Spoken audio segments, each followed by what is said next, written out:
Boa tarde, gente. Sejam todas bem-vindas, bem-vindos ao nosso encontro, né? A nossa tarde. Desta vez a gente escolheu ser pelo Meet para que vocês fiquem mais à vontade para perguntar, para ligar o microfone quando quiserem falar. E hoje, né, nós vamos apresentar a pós e nós temos umas surpresas para vocês, né, na tarde de hoje, certo? Laura quer falar alguma coisa? Ney quer falar alguma coisa antes que a gente comece? Só avisar para todo mundo que vocês podem ficar à vontade, né, de participar. A gente hoje quer realmente ouvir todo mundo. A gente preparou um exercício que a gente vai fazer aqui, onde a ideia é que a gente possa, todo mundo, né, conversar, discutir, trazer ideias, né? Então, vocês podem ficar à vontade para fazer os comentários que vocês quiserem e as perguntas que vocês quiserem, né, também.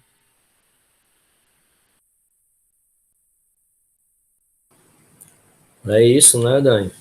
Não sei como é que tá aí a apresentação, o início, então pode começar. O prazer é recebê-los todos aqui, né? Essa parceria do Dedos com o Ney e Dani, com o pai dela já tem um tempo, então a gente decidiu fazer especialização e deu certo, e que bom, e agora online para o Brasil todo, então até outros países, né? Portugal aqui sendo representado pela Idália. Então é um prazer imenso. Então vamos começando que a gente vai vendo como é que tá a apresentação. Tá bom.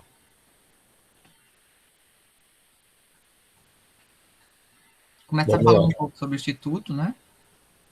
O Dédalus ele começou oficialmente em 2015, com a Ana Felícia, o Heráclito, né? E eu, né? Depois chegou o Wellington e outros parceiros, né?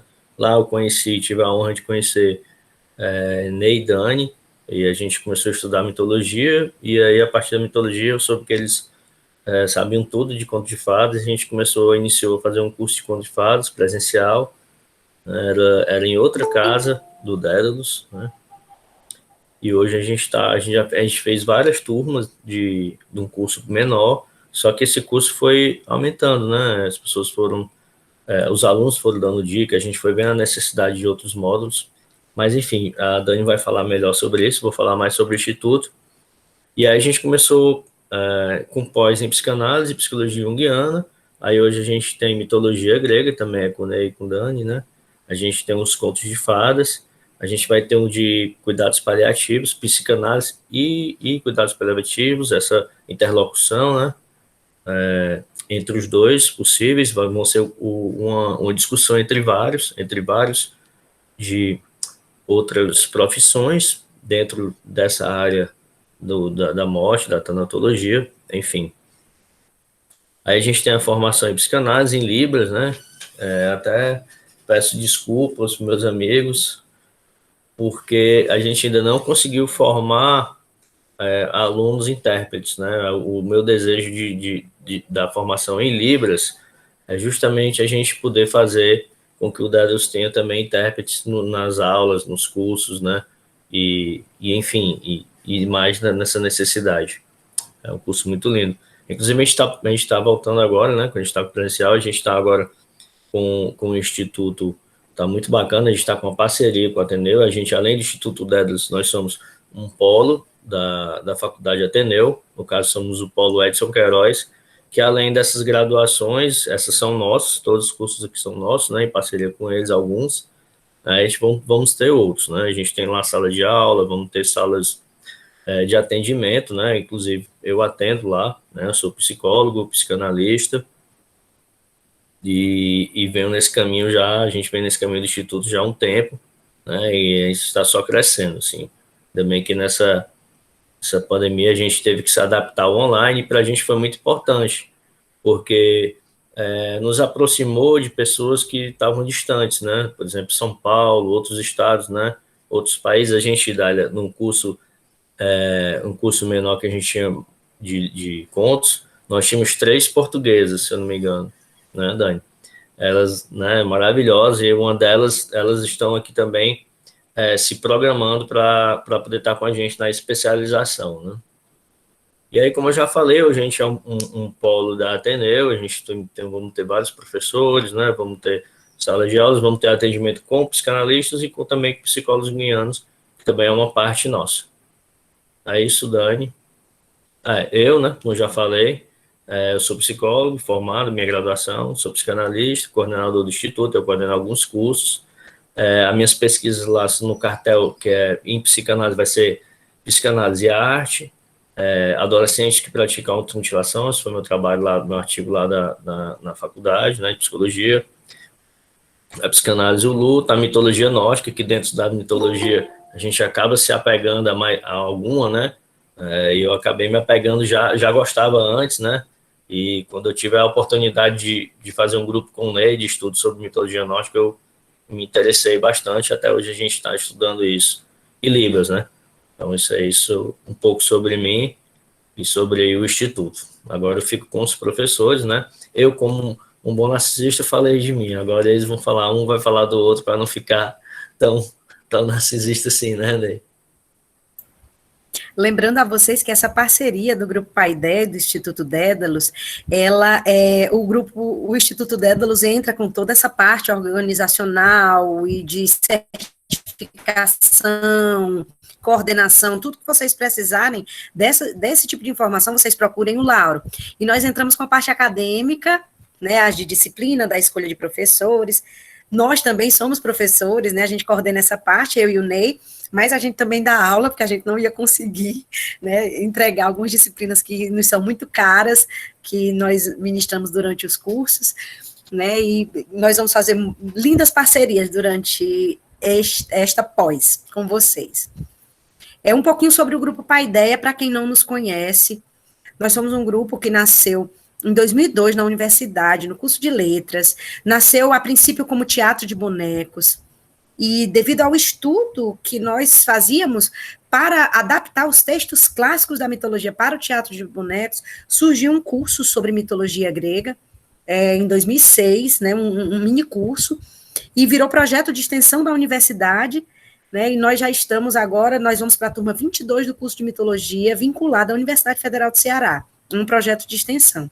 E a nossa grande característica do Paideia, né, além de gostar de aulas bem humoradas, né, e de valorizar muito o riso, uma das características mais fortes do nosso grupo, sempre foi, é que nós não tratávamos só da mitologia, a gente tratava da mitologia e a reverberação dessa mitologia nos tempos atuais. E da mesma forma a gente faz com os contos de fadas, né? Não há como ler um conto do século XVII, do século XVIII e ficar por lá.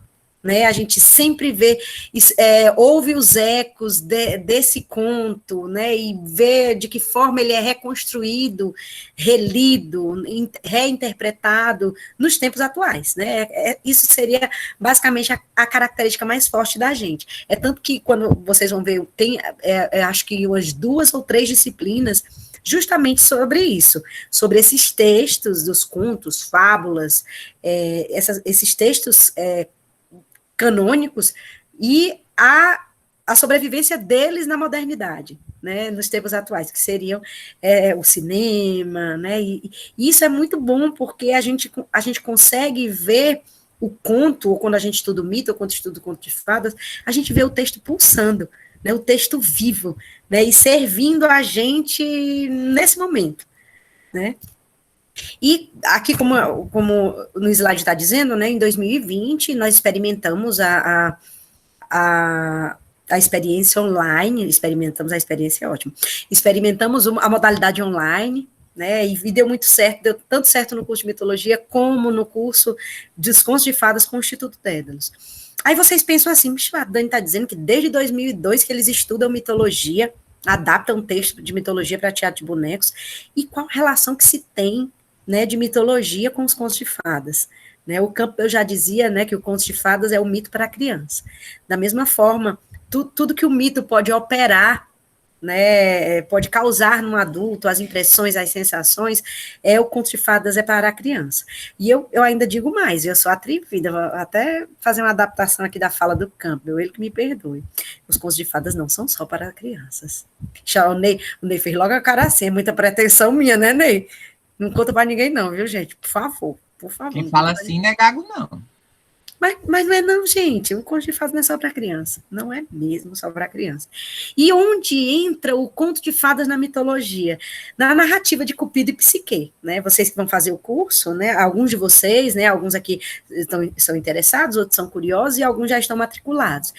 Nós vamos estudar com profundidade o mito de Cupido e Psique, que é considerado o arquétipo dos contos de fadas. Né, que está no livro Asno de Ouro de Apulei, a gente vai falar muito sobre ele. E nós ministramos ainda, dentro do curso de mitologia, essa aula sobre Cupido e Psique. Né? E uma das integrantes, que ela saiu do grupo, mas é sempre presente, a Candelária, ela começou a fazer um trabalho mesmo acadêmico, comparando Cupido e Psique e a adaptação deles para as artes plásticas, para uma radionovela que alunos fizeram. Então, ela começou a aproximar com a história da Bela e a Fera. Aí a gente começou a incluir no curso a parte da sobrevivência do mito de Cupido e Psique na história da Bela e a Fera.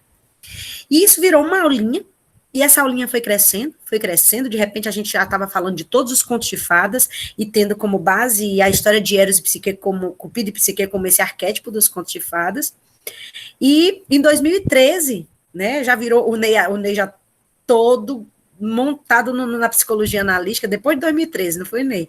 Ele já começou a fazer a interpretação dos contos, já começou a se apaixonar pela Von France, e a gente já começou a trabalhar com mais profundidade a partir daí, os contos de fadas. Virou um curso no Dédalus, né, um curso presencial, um curso o primeiro módulo era de 10 horas, e na pandemia nós fizemos 2 turmas enormes, né, com 4 módulos, né, de duração.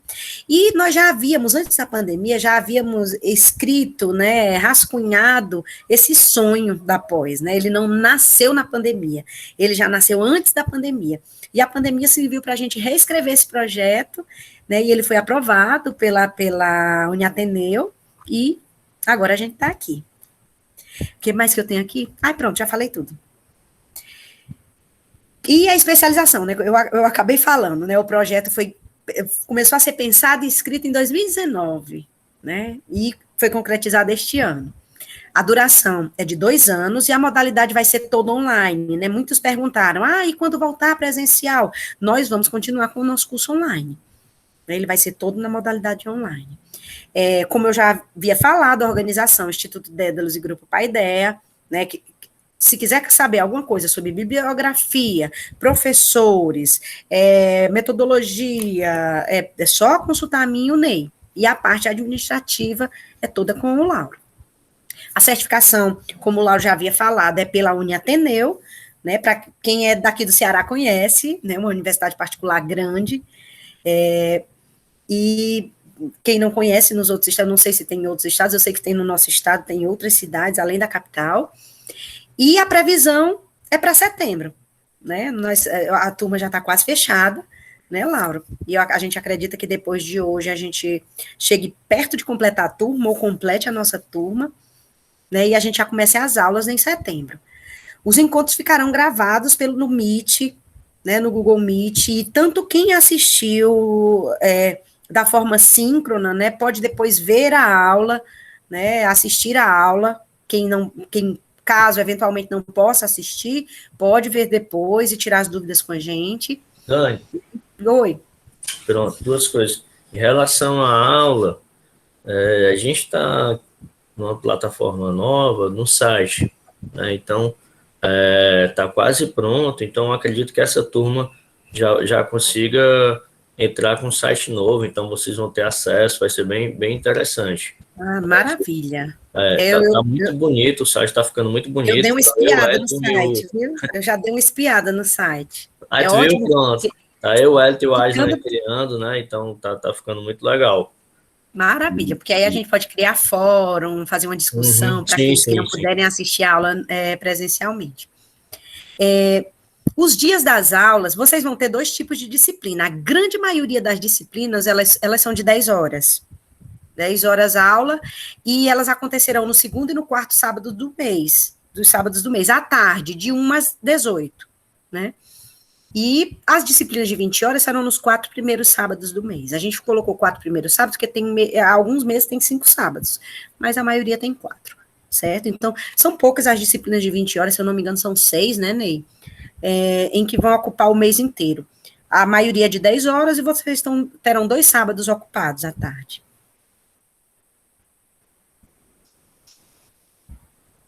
Em relação a gente chama sempre especialização e formação, porque você tanto pode fazer como especialização, aí você vai ter o título de especialista, né, e vocês sabem o que implica isso academicamente, né, você tem um título de especialista.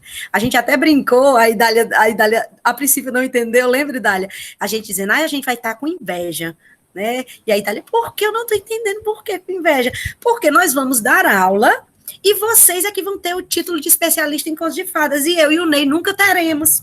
Porque a gente não pode fazer a especialização que a gente ministra a aula.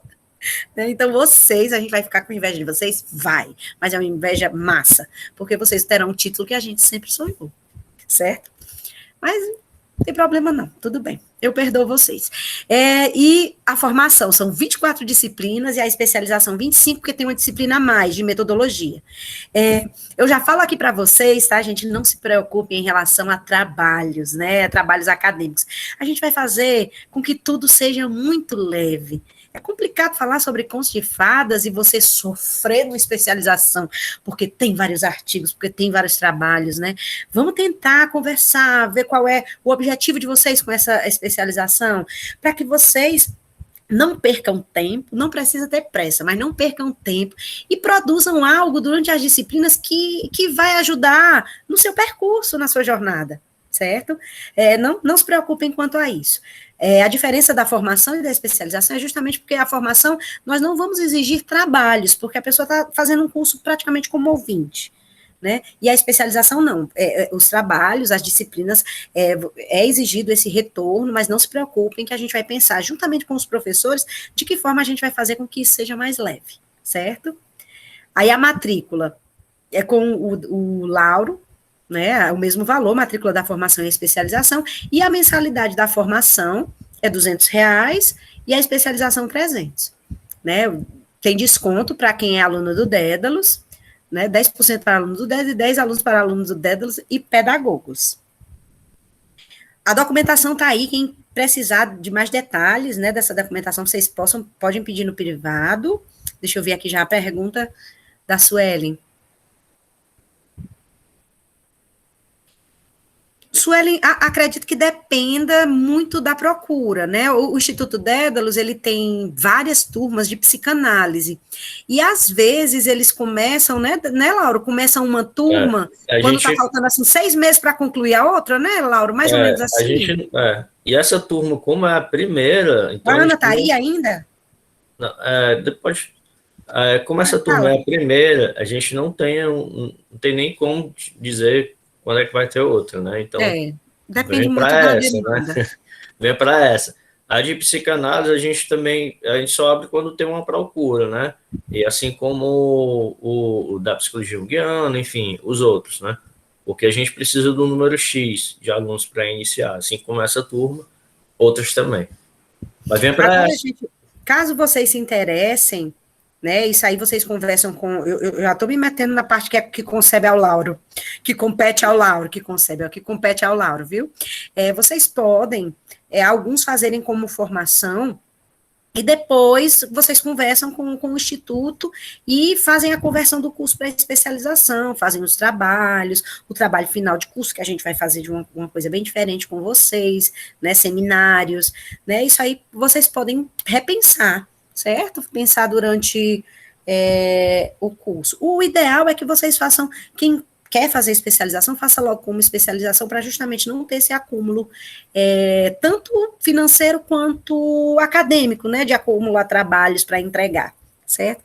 Mas fiquem à vontade. Também quem fizer como formação, quiser produzir trabalho, fiquem à vontade, a gente recebe com todo prazer. Sou eu. No tempo que eu tinha cabelo.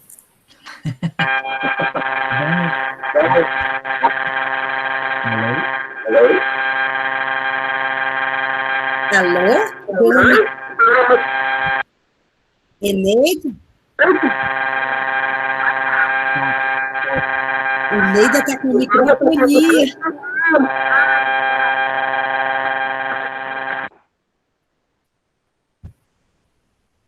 Melhorou, mas agora ninguém está te ouvindo. Aumenta um pouquinho o volume. Não estamos te ouvindo. E antes estava um barulho muito alto, como se fosse uma microfonia. E agora? Ah, tá ótimo, pronto. Pronto. Boa tarde. Eu sou pedagoga e sou psicóloga. E para que eu tenha esse desconto de 10% como pedagoga, eu me inscrevo, então, como pedagoga para especialização. Quando você for mandar a documentação, Eneida, tu pode mandar o teu certificado de pedagogia, tá certo?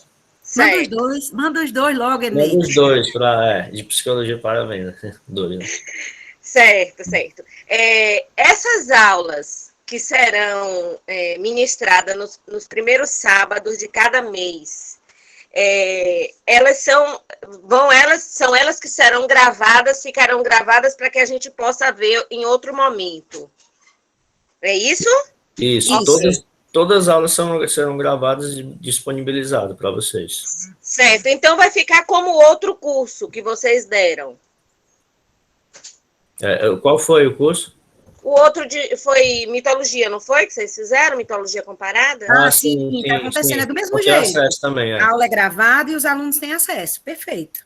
Ok. E a gente teria algum desconto para comprar o outro curso de mitologia? O de mitologia, aí a gente tem que ver isso aí em off, viu, Eneide? Mas você, aluno do Dédalus, tem desconto sim, viu?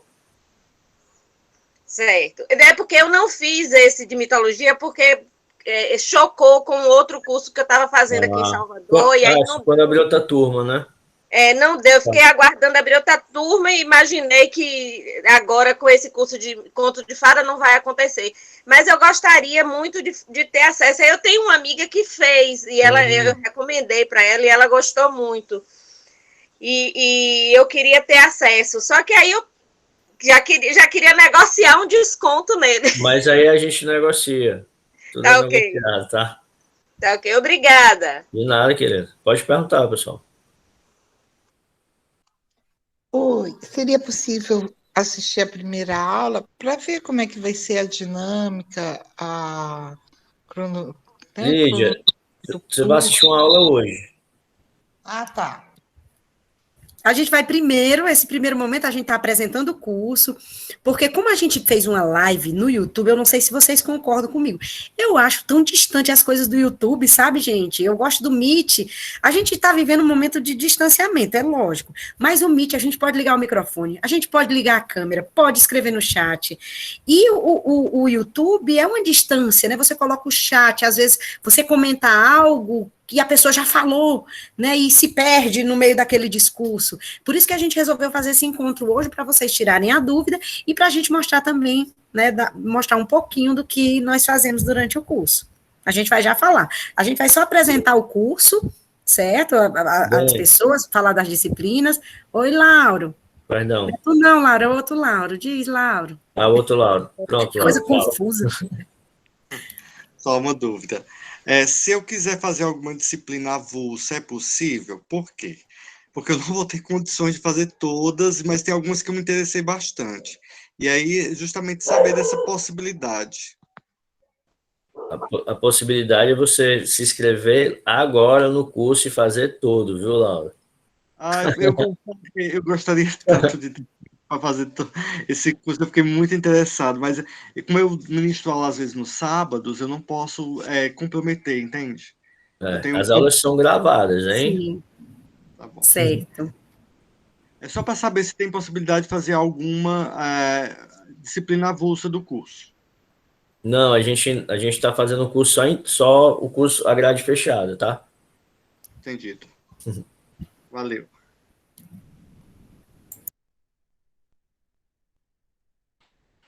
Bom, então eu vou apresentar um pouquinho a Dani Mota, ela não gosta de se apresentar porque ela é modesta. A Dani é mestra em letras, literatura comparada, de 2017, com ênfase em literatura clássica, trabalha com comédia. E é especialista em estudos clássicos, também fez a especialização em 2005, está no doutorado atualmente de letras na UFC, na Federal de Ceará, também literatura comparada, trabalhando com a adaptação de uma tragédia para uma comédia, né? Depois ela fala um pouco sobre isso. Tem 23 anos de estudo sobre mitologia greco-romana, 5 anos de estudo sobre contos de fadas, e ela, assim como o Grupo A Ideia, trabalha com teatro de bonecos, né? Então é atriz e bonequeira também. Quer acrescentar alguma coisa, Dani? Eu não. A que afrontou o Campbell, só se for. Né? Pessoa que afrontou o Campbell. Vergonha. E o Neizinho, né? Glaudinei Mendonça, ele é mestre em ciências da computação, especialista em psicologia analítica pelo Instituto Dédalus, professor da UFC, do curso de Sistemas e Mídias Digitais, 11 anos de estudo sobre mitologia greco-romana, faz 11 anos que ele faz parte do Paideia, né, entrou no grupo Paideia para pescar a disciplina, o nosso cronograma, para colocar uma disciplina sobre narrativa no curso SMD da UFC, e ficou para sempre. 5 anos de estudo sobre contos de fadas, 3 anos de estudo sobre outras mitologias, e também é ator e bonequeiro do grupo Paideia. Um pouquinho... Fala, Neizinho. Aqui apresentar um pouquinho os docentes, né? Claro que, como o curso são 2 anos, né? Pode ser que alguma coisa mude com o passar do tempo, mas atualmente a gente está trabalhando com esse corpo de professores. A professora Ana Maria César Pompeu, doutora e mestre em estudos clássicos na UFC. E minha orientadora. Orientadora da Dani, um doutorado. O professor Orlando Luiz de Araújo, doutor e mestre em letras clássicas também na UFC. Meu futuro orientador, se tudo der certo esse ano. Francisca Luciana Souza da Silva, nossa convidada hoje também, né? E doutora em letras, literatura comparada. O Heráclito Pinheiro Aragão, mestre em psicologia, está também fazendo doutorado em psicologia, e ele é o coordenador do curso da pós-graduação em psicologia junguiana. Glauco dos Santos Silveira, mestre em ciências da religião. A Francisca Galileia Pereira da Silva, doutora em filosofia. Francisca Alain Montenegro Freire, mestre em estudos da tradução, vai trabalhar com a gente com os contos orientais. Natália Bezerra da Silva Ferreira, mestra em letras. O Robson Carlos Loureiro, doutor em educação, ele que vai ministrar a disciplina de didática no ensino superior. Vanessa Paulino Venâncio Passos, mestre em letras. Valnice Maria Rodrigues Gonçalves, especialista em gestão escolar, vai trabalhar com a gente também com teatro de animação. Rodrigo Gomes de Souza, especialista em História e Cultura Afro-Brasileira e Africana, vai trabalhar com a gente com os contos africanos e americanos. O Gilson Brandão Costa, doutor em artes, professor do curso de teatro da UFC, vai trabalhar com a gente na parte de expressão vocal, de interpretação. A Dani e eu.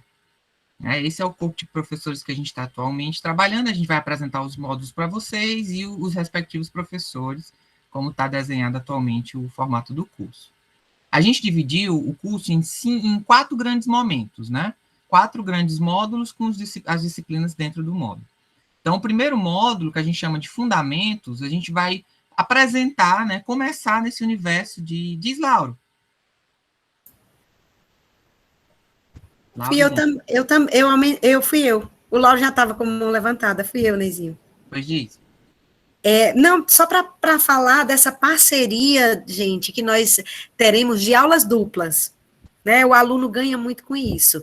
Nós dividiremos a aula, eu já faço isso com o Ney há muitos anos, e a gente já divide a aula, né? E é uma experiência maravilhosa, os alunos têm muito a ganhar com isso, e nós vamos abraçar essa parceria. Algumas disciplinas serão dadas por um professor só, e alguma por 2 ou mais professores, certo? E professoras. E é uma experiência muito positiva, nós já tivemos, os alunos também gostam.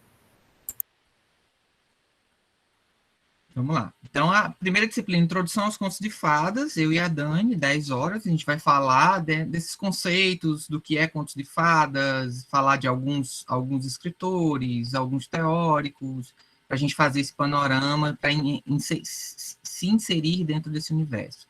Estrutura dos Contos de Fadas, também 10 horas, com a Natália, a gente vai falar de alguns estudiosos que pesquisaram características comuns nos contos de fadas e elaboraram modelos estruturais. Contos de fadas antigos, também 10 horas, com o professor Orlando e a professora Ana. A gente quer trabalhar elementos que se parecem, que se assemelham com contos de fadas, que estão presentes nos textos clássicos, nos textos antigos.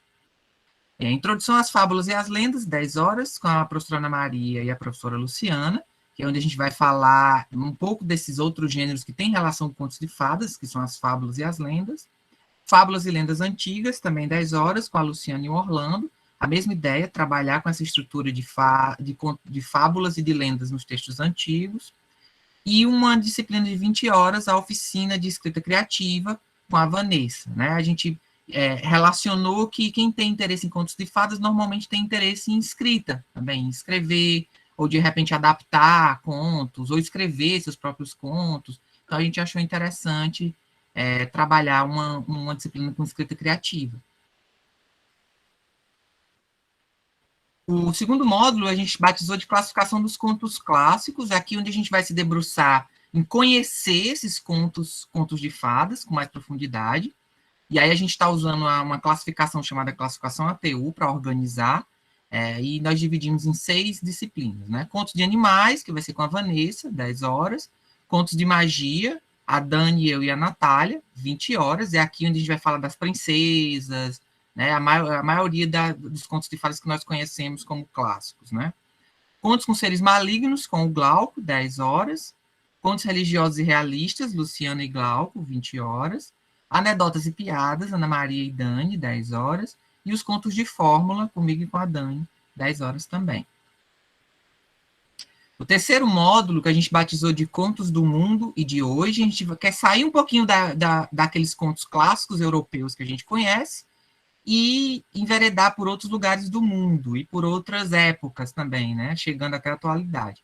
Então, uma de 20 horas, outros contos europeus, para a gente falar de outros lugares da Europa, porque a gente conhece mais os contos da Alemanha, da França, né? Então, vamos viajar ali outros lugares da Europa, Luciana, Dani e eu. Vamos para o Brasil, falar de folclore brasileiro, 10 horas, Rodrigo e Glauco.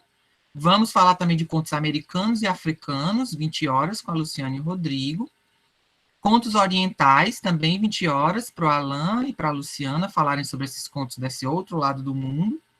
Fábulas e lendas atuais, 10 horas, comigo e a Dani. E contos de fadas atuais, 20 horas, Natália, Dani e eu. A gente vai trazer essa estrutura de fábula, lenda e contos de fadas para a atualidade, discutir obras da atualidade. E o último módulo, que a gente batizou de contos e outras áreas, a gente vai fazer essa relação dos contos de fadas com outras áreas de interesse. 3 disciplinas mais voltadas para a parte de contação e representação, né, expressão corporal e vocal com o professor Gil Brandão, 10 horas. Teatro de animação, onde a gente vai falar de teatro de bonecos, teatro de sombras, e esses vários formatos de teatro de animação, com a Val e com o Grupo Anima, que é um grupo que já trabalha com teatro de animação há muitos anos, e a gente quer conversar com eles para a gente fazer uma espécie de oficina. Educação e contação de histórias, 10 horas, com a Dani. E aí a gente entra em algumas disciplinas onde a gente relaciona os contos com a psicologia e com a filosofia. Então, contos e psicanálise com a Natália, contos e psicologia analítica com o Heráclito e comigo, e contos e filosofia com a Galileia, que é doutora lá na UFC, que trabalha com filosofia. E a última disciplina didática do ensino superior, com o professor Robson, essa para o pessoal da especialização, né, que é a Ateneu tem essa exigência de trabalhar essa disciplina na especialização, e aí a gente inseriu. Dúvidas? Alguém quer comentar alguma coisa sobre a estrutura?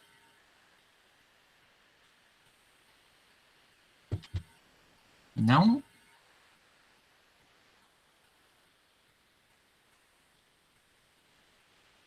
De qualquer forma, Ney, quem tiver dúvida pode ficar no final, a gente fica batendo um papo e tirando a dúvida de vocês, tá? Agora vem a surpresa. Só um minuto, tá, gente? Só um minutinho.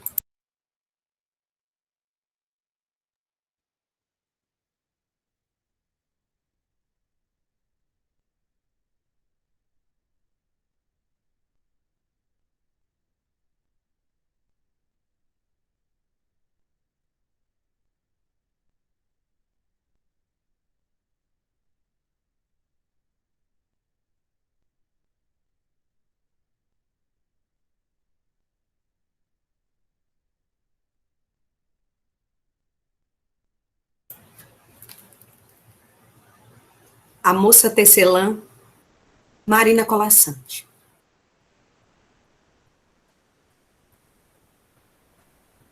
Acordava ainda no escuro, como se ouvisse o sol chegando atrás das beiradas da noite. E logo sentava-se ao tear. Linha clara, para começar o dia, delicado traço cor da luz que ela ia passando entre os fios estendidos, enquanto lá fora, a claridade da manhã desenhava o horizonte. Depois, lãs mais vivas, quentes lãs, ia tecendo hora a hora, em longo tapete que nunca acabava. Se era forte demais o sol e no jardim pendiam as pétalas, a moça colocava na lançadeira grossos fios cinzentos do algodão mais felpudo. Em breve, na penumbra trazida pelas nuvens, escolhia um fio de prata, que em pontos longos rebordava sobre o tecido. Leve a chuva vinha cumprimentá-la à janela. Mas se durante muitos dias o vento e o frio brigavam com as folhas e espantavam os pássaros, bastava a moça tecer com seus belos fios dourados para que o sol voltasse a acalmar a natureza. Assim, jogando a lançadeira de um lado para o outro e batendo os grandes pentes do tear,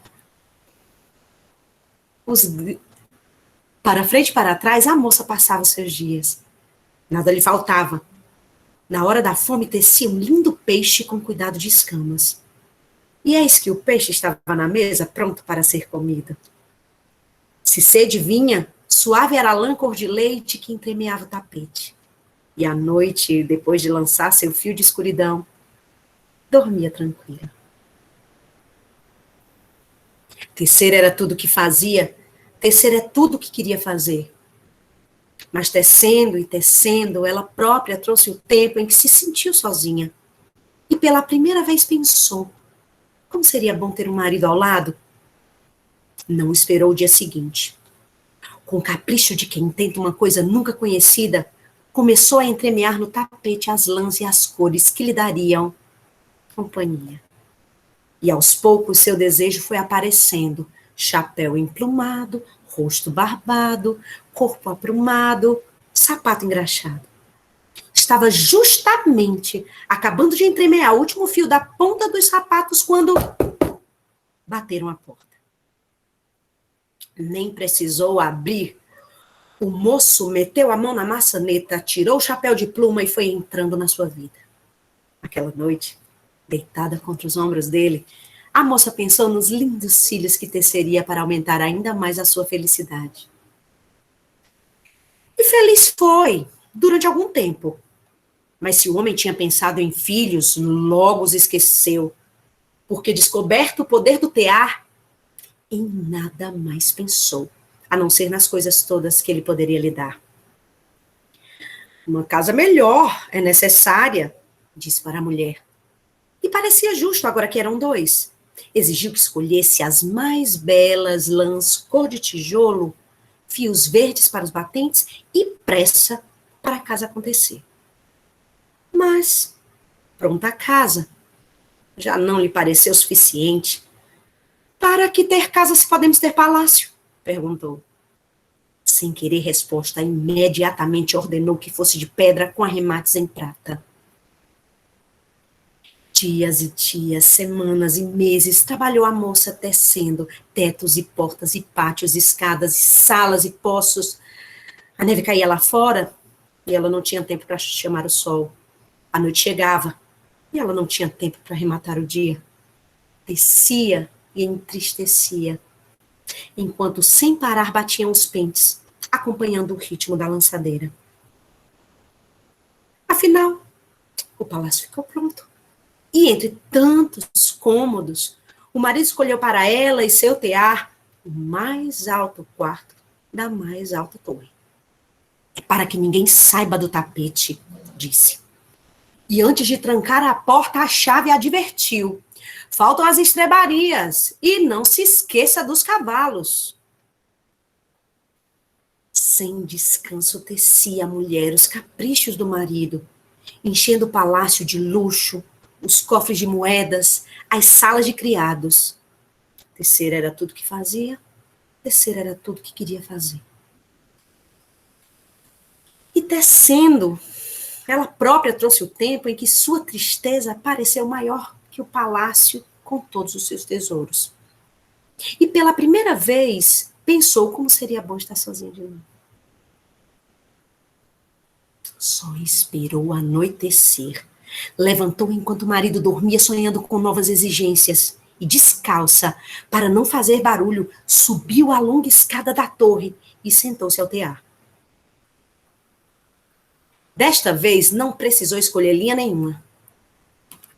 Segurou a lançadeira ao contrário, e jogando a veloz de um lado para o outro, começou a desfazer seu tecido.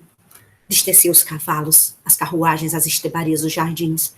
Desteceu os criados e o palácio e todas as maravilhas que continha. E novamente se viu na sua casa pequena e sorriu para o jardim além da janela. A noite acabava quando o marido, estranhando a cama dura, acordou e, espantado, olhou em volta. Não teve tempo de se levantar. Ela já desfazia o desenho escuro dos sapatos e ele viu seus pés desaparecendo, sumindo as pernas. Rápido, nada subiu-lhe pelo corpo. Tomou o peito aprumado, o emplumado chapéu. Então, como se ouvisse a chegada do sol, a moça escolheu uma linha clara e foi passando-a devagar entre os fios, delicado traço de luz que a manhã repetiu na linha do horizonte. Musa Marina Colasanti.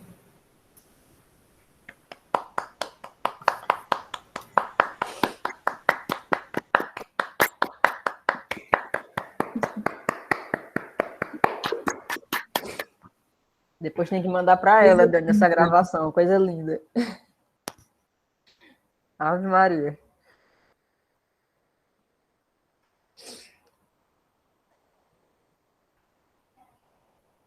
Quem já conhecia? Eu entrei no outro perfil, vocês perceberam que entrou a moça tecelã? É os truques que a gente inventa. Vou já voltar para o meu perfil, vou ficar por aqui por enquanto. Quem não conhecia a moça tecelã da Marina Colasanti?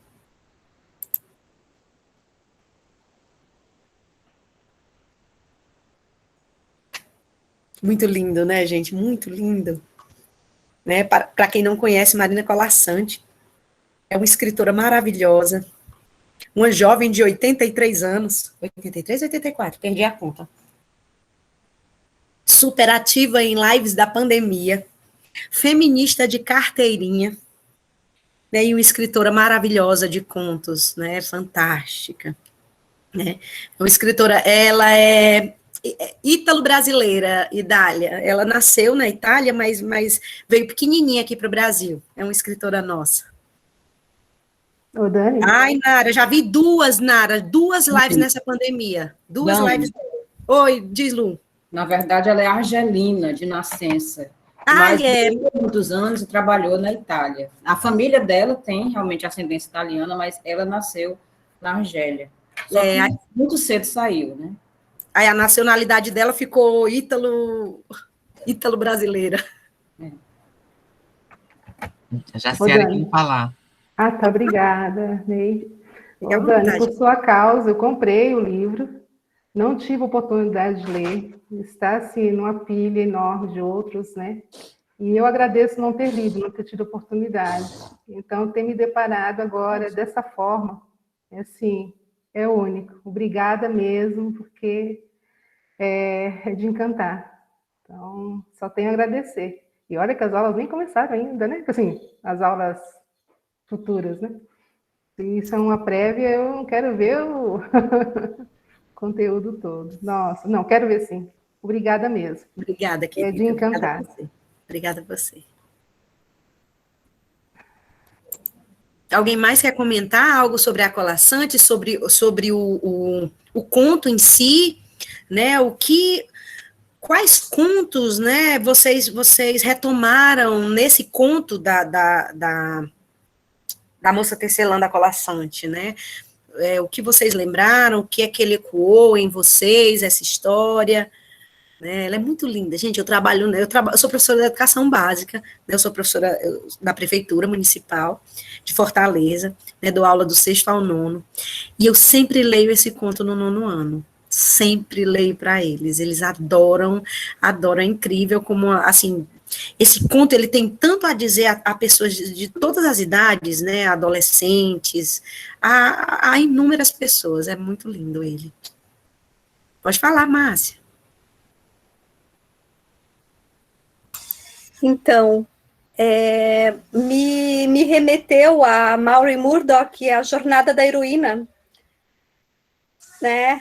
O caminho da mulher, dela vai se adaptando, né, ao mundo masculino, e aí chega um momento em que vem a aridez espiritual, e ela faz esse mergulho, né, de volta mergulho à deusa, para resgatar as suas próprias vontades reprimidas, né, seus sonhos, o seu feminino sagrado, como ela, né, vai falar, que eu acho que não existe feminino não sagrado, né, mas me remeteu muito a Maureen Murdock, a Jornada da Heroína.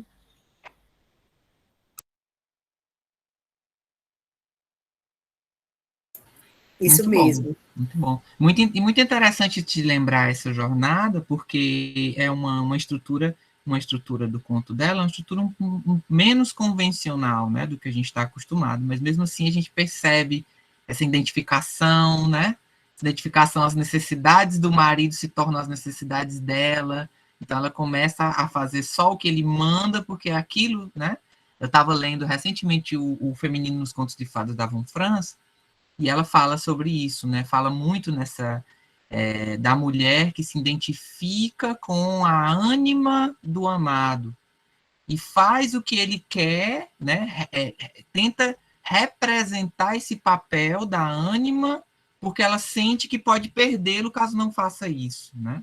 E aí começa a se identificar com essa ilusão de feminino idealizado do homem e se perde, né? Porque representa algo. Até o momento em que ela percebe que isso não a satisfaz, não traz uma satisfação pessoal, né? E aí vem a necessidade de buscar e de desenvolver esse elemento dentro de si, né?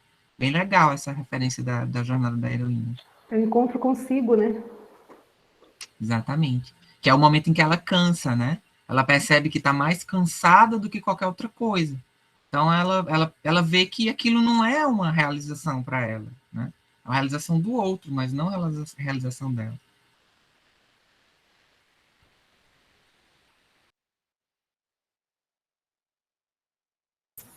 Eu não sei se vocês perceberam. Pode falar. Quem ia falar?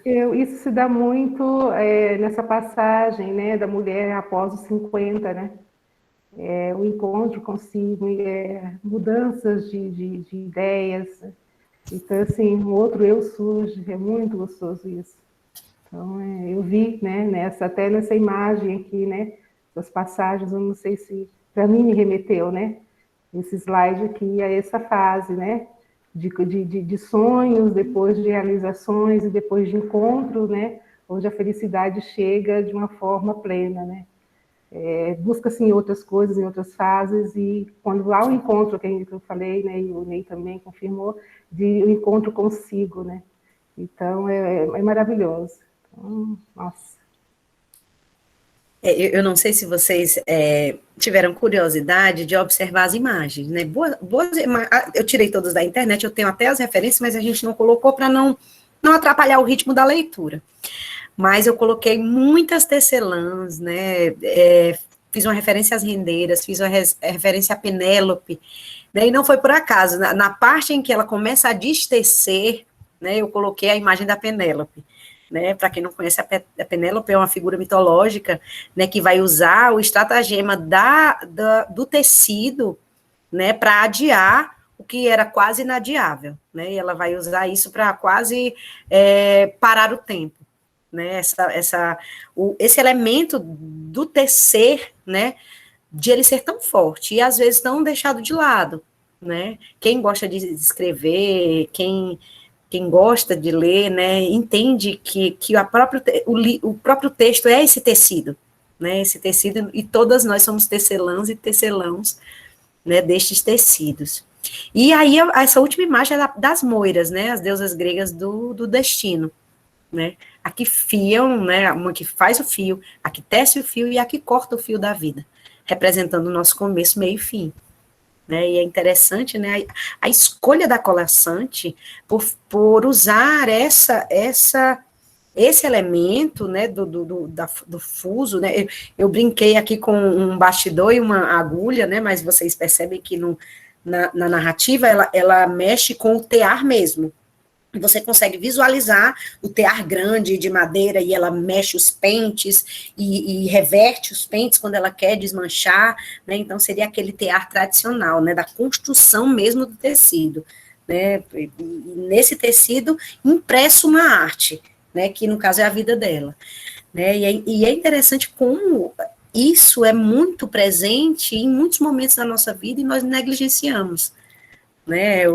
O tecer do próprio dia, as roupas que vestimos, o tecer da aranha que constrói a teia e ela passa despercebida, né, por nós, né, a própria arte de tecer. Eu tenho uma amiga que é amiga, mas nós conhecemos agora na pandemia, uma aluna do curso da gente, que ela é professora da UES, ela é psicóloga, e ela está desenvolvendo um trabalho com mulheres em situação de risco, e o trabalho delas é se reunir, assim, com distanciamento social, a princípio foi online, mas algumas não tinham condição, e elas estão se reunindo para tecer, para construir, e elas estão fazendo bonecas com ervas dentro, elas estão tecendo, e esse trabalho, gente, está sendo uma cura para essas mulheres, entendeu? E é um projeto da universidade daqui, da Universidade Estadual. Né? E é interessante como uma coisa aparente simples, aparentemente mecânica também, ela pode ser tão salutar, né? Dani, fala, Lu. Vale, Marina Colaçante está aí na tua casa, é? A própria, aqui do meu lado, querida. Essa é uma referência a uma live que caiu de paraquedas e como uma luva, um pouco antes dessa nossa conversa, no último dia 4 de agosto. Não sei se alguém aqui presente teve a satisfação e a alegria e as lágrimas transbordantes, como o Dani e eu, que aconteceu. Também era uma live de lançamento de uma formação online. Eu soube faltando um minuto para começar. Foi tu que compartilhou comigo, foi, Lu? Foi, eu compartilhei contigo. Dani, olha o que vai começar. Quando eu cliquei, a mulher começou a falar. Eu digo, meu pai, que maravilha. A própria. E ela falou coisas lindas e maravilhosas de outros escritores e dela própria também. E ela foi convocada como a moça tecelã, né? Uma das suas leitoras emocionadíssima por descobrir durante a live que ela era a compositora da canção, uma canção popular que a gente brincava muito, eu também não sabia, da Dona Baratinha. Mas outra reivindicou que ela falasse um pouco do seu processo como artista tecelã, também que ela é, né? Além de escritora, contista, cronista e jardineira, ela também se mete nas artes de fiar, ela também é fiandeira, também é tecelã. E falando um pouquinho do seu processo, ela destacou que sempre achou bonito ter um fio na mão, né? Das primeiras inspirações foi essa imagem que ela considera uma imagem poética, uma moça, uma mulher, uma criatura, com um fio na mão. Essa imagem que arremetia a Penélope, né, a épica, mas a toda uma tradição de fiar, como a Dani bem falou agora, né, a própria vida e outras vidas. Né? Ela que é uma contadora de história também, uma tradutora, uma versejadora, via nessa imagem a porta da criação que muitas vezes está trancada. Ela dizia na live que muitas vezes pode estar trancada, mas que a gente precisa descobrir outras portas, né? Como faz a Ofélia no Labirinto do Fauno e como faz essa tecelã nesse tão lindo conto que a Dani trouxe agora para a gente. E uma das passagens, entre as muitas lindas passagens que ela destacou, eu queria compartilhar com vocês. A poesia fala por trás das palavras e a vida é pródiga em tragédia. Né? E por que eu frisei essa questão da poesia?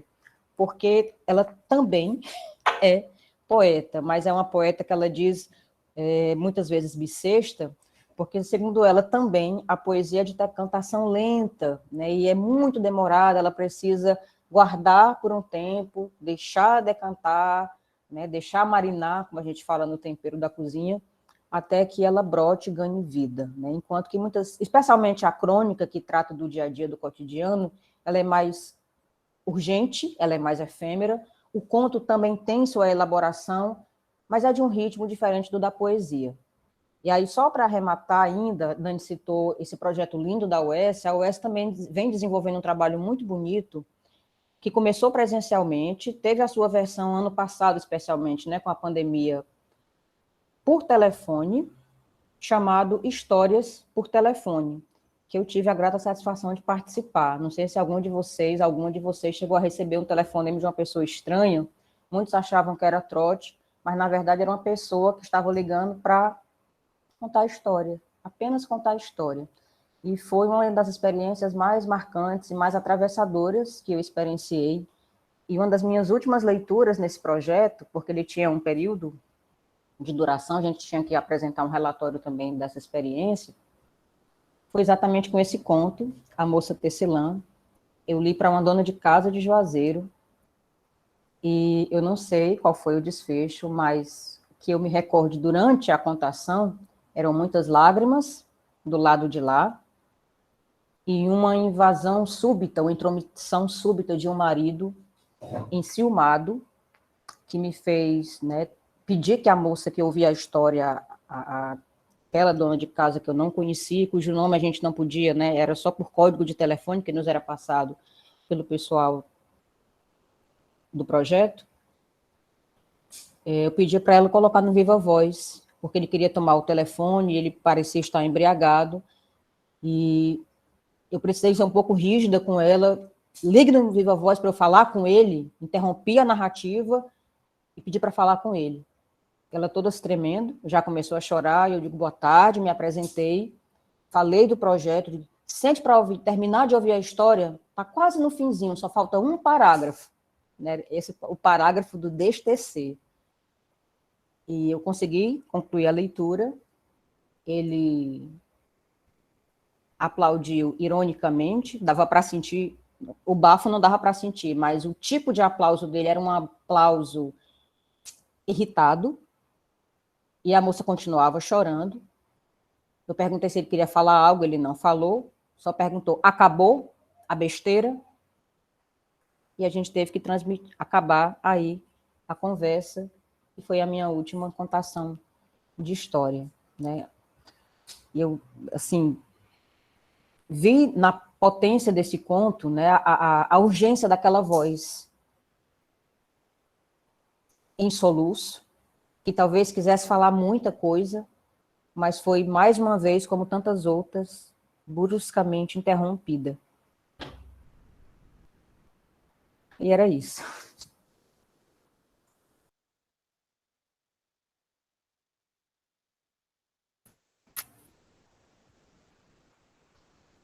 Eu disse para a Lu, digo, Lu, tu precisa partilhar essa experiência, né? Eu digo, por favor, partilha essa experiência, que foi uma experiência fantástica mesmo. Né? Eu, com a leitura do conto, eu tive só experiências positivas, lendo em sala de aula, mas isso remete muito ao que o conto traz, né? É um discurso feminista, sim, né? Porque é o perfil da própria escritora, né? Mas que ele descreve uma vida, né? Descreve uma vida, e quantas mulheres não têm, eu não vou dizer coragem, que eu vou ser injusta com todas as mulheres, mas não têm a mínima condição, por uma série de circunstâncias, de destecer, né? Quantas não podem destecer por questões financeiras, porque sofrem pressão familiar, assédios, né, ameaças, né? Quantas não podem destecer? Aí a moça tecelã vira a heroína, né? Talvez dessa mulher que queira destecer e não consegue. Acho que a Márcia quer falar. Quer falar, Márcia? Fique à vontade.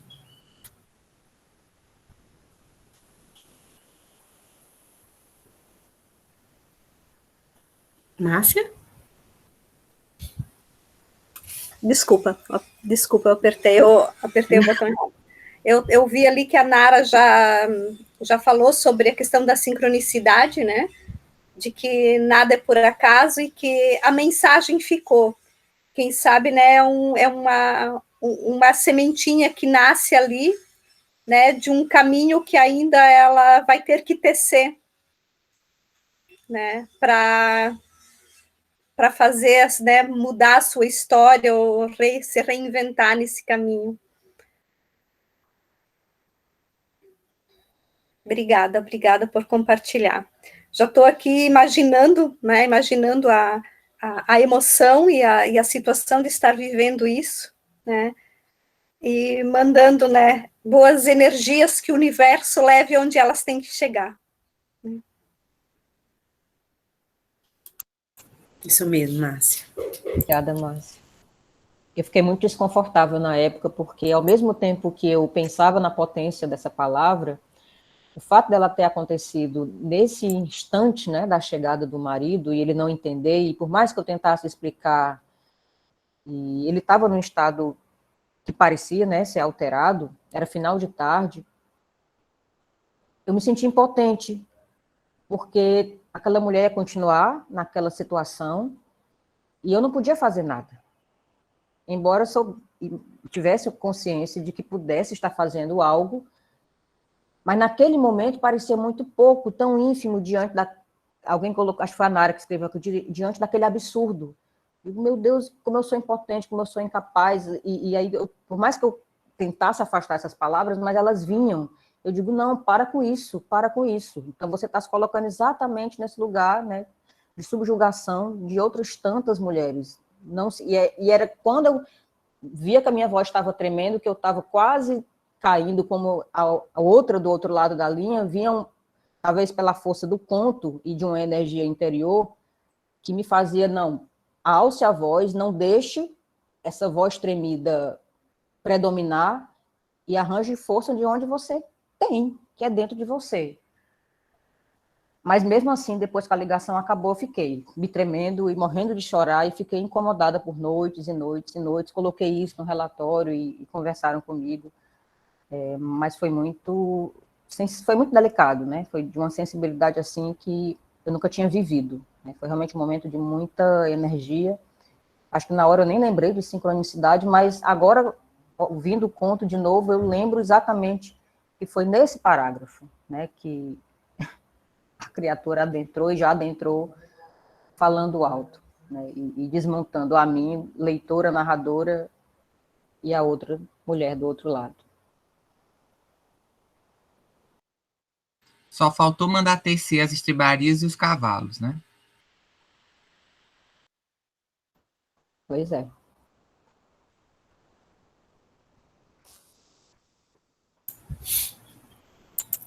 Nem para sair, já são 4h15. Não, mas eu vou confessar uma coisa para vocês. A gente adora falar. Pronto, confessei. A gente fala pelos cotovelos. Vamos começar uma discussão agora sobre o... Começar não, né? Continuar, porque a gente já está falando sobre o conto.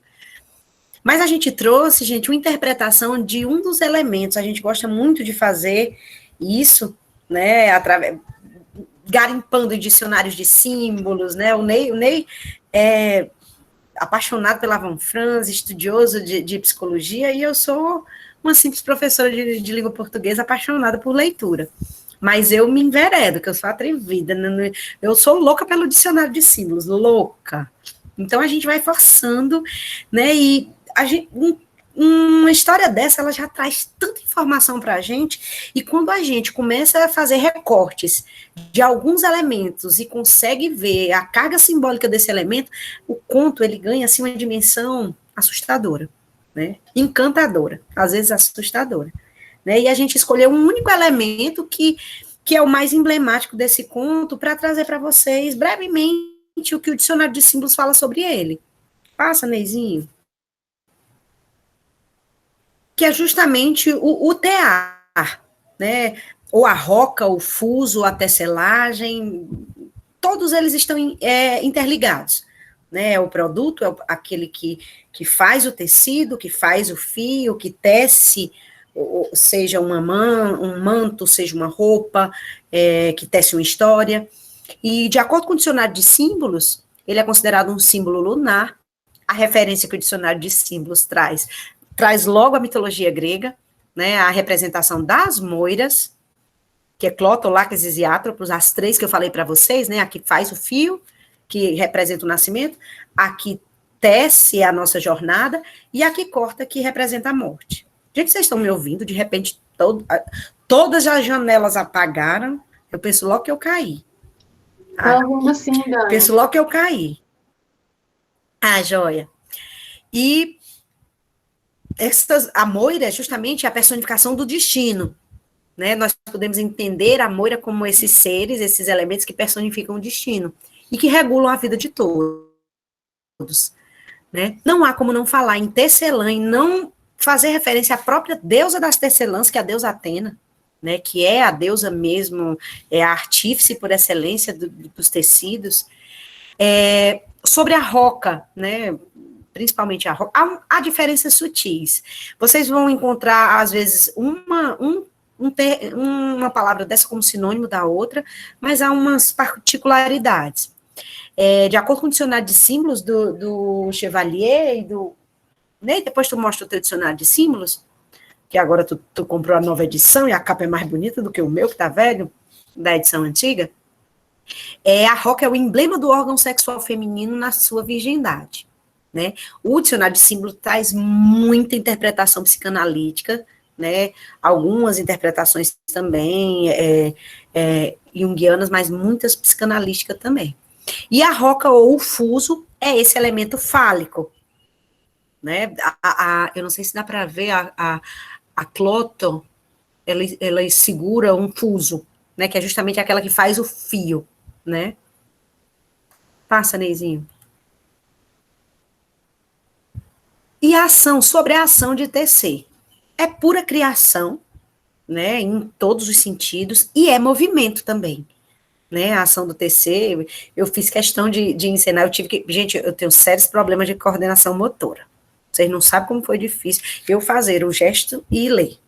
É quase impossível, mas eu ensaiei, né? Porque eu acho que eu tive problemas no jardim com coordenação motora, sou péssima, esquerda e direita, nem sei. Mas o ato de tecer é esse movimento, né? Essa criação e movimento. E desprender o tecido do tear, de acordo com o dicionário dos símbolos, é a relação justamente com o parto, né? Seria esse nascimento, o momento criador, o momento da criação, né? Você desprende do tear e ele ganha uma identidade ali. Seja um texto, né, seja um tecido, seja uma ação, né, ele vai e ganha vida, e se torna uma unidade. Essa imagem que está aí, a do Rumpelstiltskin, né, que na história principal dele é exatamente aquele que fiava, né, que fiava um fio de ouro. E se a gente pensar no sentido simbólico desse fio de ouro, na verdade é um fio do desenvolvimento pessoal, né? Esse ouro normalmente está relacionado com o mundo dos deuses, está relacionado com o plano espiritual. Então, o TA na verdade, essa construção da personalidade, né? Esse desenvolvimento da personalidade também. E aí, por isso que eu acho que faz total sentido, né, a Colasanti utilizar essa ideia do fio nesse conto, porque ela está tecendo a sua vida, né? E, ao mesmo tempo, a sua personalidade, que em determinado momento se encaminha para uma identificação com aquele indivíduo e que depois se separa disso, né? E vai ser também exatamente esse fio que vai possibilitar a separação e um novo recomeço. Né? E ainda falando do tecido e do tear, toda vez que eu falo em tear, seja na aula que for, seja falando da Moira, seja falando da Penélope, seja falando dos contos de fadas, no fuso da Bela Adormecida, toda vez que eu faço referência ao fuso, seja na Colasanti, eu me lembro de uma cena que ficou muito marcada para mim, eu não sei se todos vocês assistiram, que é uma cena do filme Como Água para Chocolate, que a personagem principal, ela entra numa espécie de uma melancolia profunda, né, e ela fica reclusa, e quando conseguem tirá-la desse claustro, eu não me recordo agora, porque faz muito tempo que eu fiz, e que colocam-na numa carruagem, ela sai carregando uma manta sem fim que ela teceu nesse momento de reclusão dela. Né? A imagem que fica na minha cabeça, eu já vi esse filme há muitos anos, é ela indo na carruagem e o tecido, né, uma coxa de retalhos sem fim, assim, sendo arrastada no chão. Não sei se vocês conseguem lembrar essa cena. É um filme muito lindo, né? Quem não viu, veja. Filme de muitos anos, acredito que tenha quase 20 anos, como Água para Chocolate. E é um filme que traz de forma material esses sentimentos internos da personagem, né?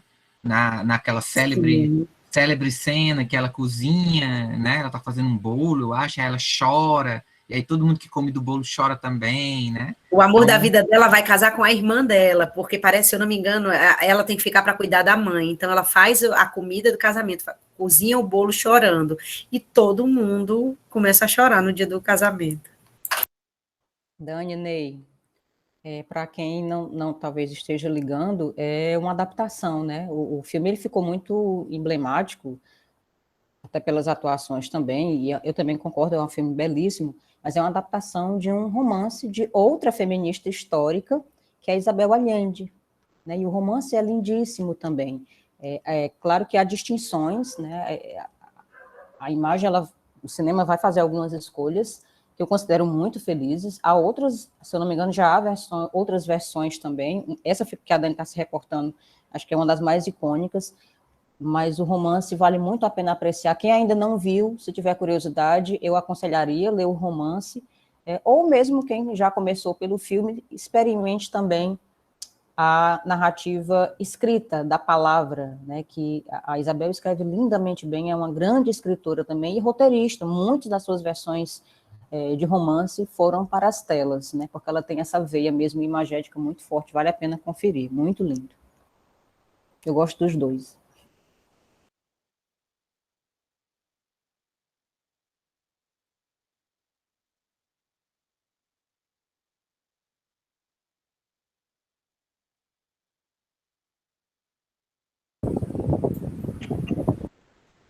E como a gente adora, né, ouvir e ver os ecos, né, dessas histórias, né, talvez vocês já tenham lembrado de alguma dessas histórias enquanto a gente lia o conto da moça Tecelã, né.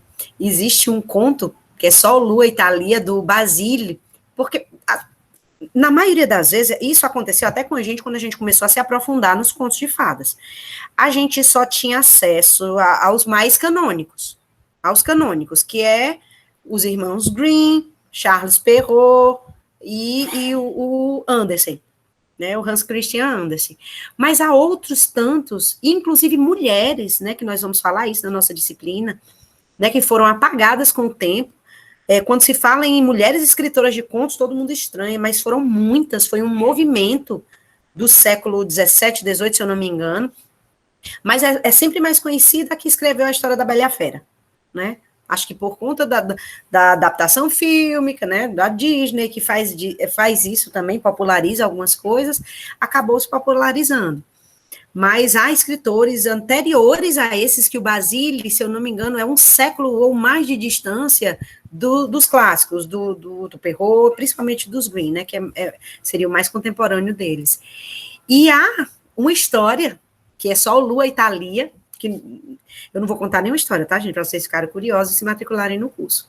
Mas faz uma referência a uma farpa de linho, que vai ficar enganchada no dedo, né, e essa história é muito, muito interessante.